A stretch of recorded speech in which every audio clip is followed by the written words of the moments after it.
Hi అండి. ఈరోజు French fries ఎలా తయారు చేసుకోవాలో చూద్దాము. ఆలుగడ్డలను తీసుకొని ఈ విధంగా చిక్కు తీసుకోవాలి. చిక్కు తీసిన తర్వాత చిన్న చిన్న స్లైసెస్ లాగా కట్ చేసుకోవాలి. కట్ చేసిన తర్వాత ఒక గిన్నెలోకి నీళ్లు తీసుకొని దాంట్లో సాల్ట్ వేసి ముక్కలను వేసుకొని బాగా క్లీన్ చేసుకోవాలి.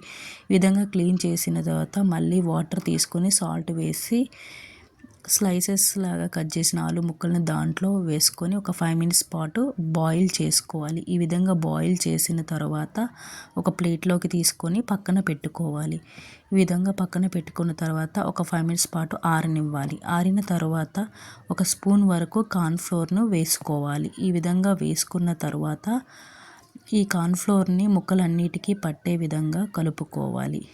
ఈ విధంగా కలుపుకున్న తర్వాత ఒక కడాయి తీసుకొని ఆయిల్ వేసుకొని ఆయిల్ హీట్ అయిన తరువాత ఈ స్లైసెస్ని యాడ్ చేసేయాలి. ఈ స్లైసెస్ని యాడ్ చేయాలి. చేసిన తర్వాత ఫ్రై చేసుకోవాలి. ఈ విధంగా ఫ్రై చేసుకున్న తర్వాత ఒక ప్లేట్లోకి తీసుకొని పక్కన పెట్టుకోవాలి. ఈ విధంగా పక్కన పెట్టిన తర్వాత దాంట్లో కొంచెం అంత సాల్ట్ అండ్ కారం వేసుకొని మొత్తం అంతా కలిసే విధంగా కలుపుకోవాలి. ఈ విధంగా కలుపుకున్న తర్వాత ఒక ప్లేట్లోకి తీసుకొని సర్వ్ చేసుకోవాలి. అంతేనండి, ఫ్రెంచ్ ఫ్రై రెడీ. ఈ వీడియో కనుక నచ్చినట్టయితే ప్లీజ్ లైక్, షేర్, సబ్స్క్రైబ్.